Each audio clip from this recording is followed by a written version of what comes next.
2016. Excitement, fun, adventure.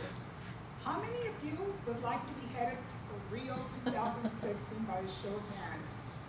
Oh, about a half of the room. Exciting. I too would like to be on that Air Brazil heading south to Rio de Janeiro, Brazil. There are ahead of us, Toastmasters, friends and welcome guests, 10,500 athletes already in Brazil. Athletes that have prepared, worked hard to compete to make it to the Summer Olympics. And by the way, spend a lot of money in preparation also. There are 206 countries participating. 206 countries.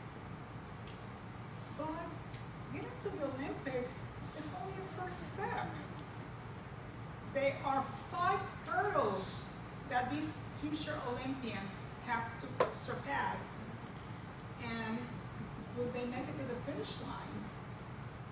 Let me tell you where it stands today.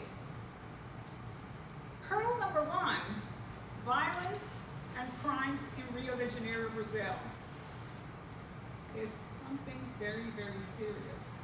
See, the favelas, which are the hootie hoods, are surrounding the Olympic City. Maria Pereira, a 17-year-old future contestant, went there with her father and was walking around, and they were attacked, and in anger, the attacker shot Maria Pereira, and she died. A soccer legend by the name of Rivaldo in Brazil, very famous. Rivaldo, when he heard what happened to Maria Pereira, a future contestant, was so angry. He posted on Facebook to all the athletes that are going to compete, stay away from Brazil. If you risk your life, you may not make it back. It's getting uglier and uglier every day in Rio de Janeiro. This went on to a lot of athletes. Some decided not to go, quite a few of them. Crime is a daily affair in Rio without the Olympics taking place. Hurdle number 2, you probably have heard of Zika virus. Zika virus is transmitted by the Aedes aegypti mosquito. It also transmits dengue. Brazil is the seat of Zika virus. There are currently 26,000 people affected by the Zika virus in Rio. In addition to that, in Rio de Janeiro, there are 34 cases of infants that have born with microcephalus, which is the outcome of the pregnant woman who comes down with the Zika virus. There is another state called Pernambuco. There are 334 cases of microcephaly.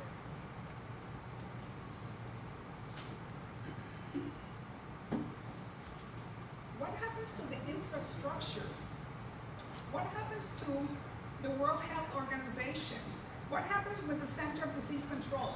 The World Health Organization says, simply put, just use standard precautions, he tells the athletes. Oh really, what are standard precautions?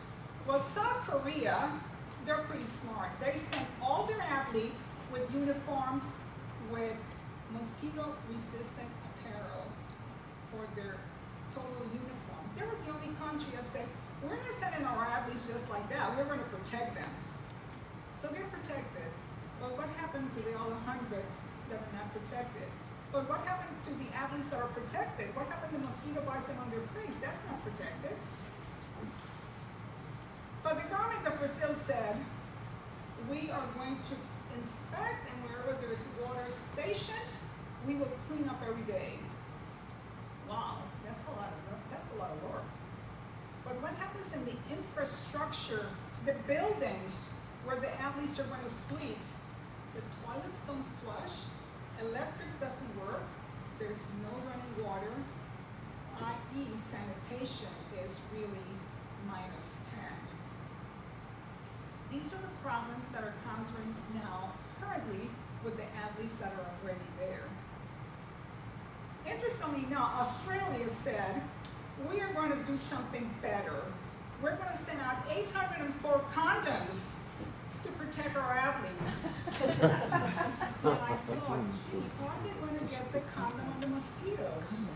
But then they said, or maybe I thought, maybe I'm not reading this right. Maybe sexual activity is one of the sports. Why condoms? Well, it so happens, reading more, the Center for Disease Control recently put out that the Zika virus can be sexually transmitted. So they want to protect their athletes from coming down with Zika. They have even told, the World Health told female athletes that after the Olympics, do not engage in conceiving until 6 months after you leave Brazil. Because you see, the Zika virus sometimes doesn't give symptoms. You can be fine, even though you are brewing the virus and you have sexual intercourse and you may have a baby with microcephalus. But the CDC believes that in 6 months you would probably know that you're clear from the virus. Maybe yes, maybe no.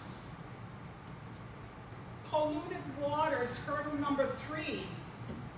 Can you imagine our athletes swimming to compete in polluted waters? The Associated Press did a research on the waters to write this article that came out in the San Diego Tribune.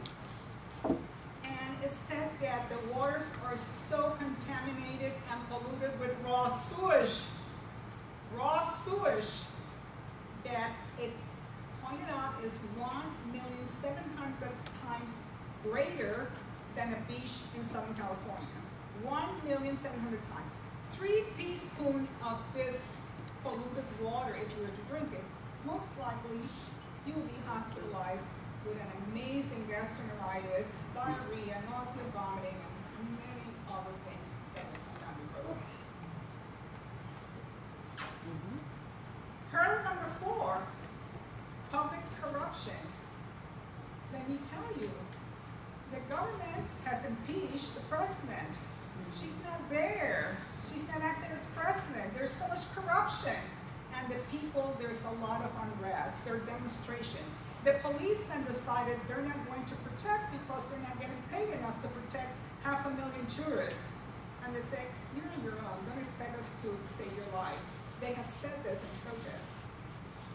And let's not forget, all countries, including us, are subject to random terrorism. And Rio, for the Olympics, is no exception. 2 weeks ago, they were able to break up an Islamic jihadist group. 10 were arrested. They were ready to make a drone attack on the villa, sort of like Munich, 1972. So 7 days to go is the creation for the perfect storm. My suggestion to you, do a Cynthia guide, stay home and enjoy the Summer Olympics. Thank you.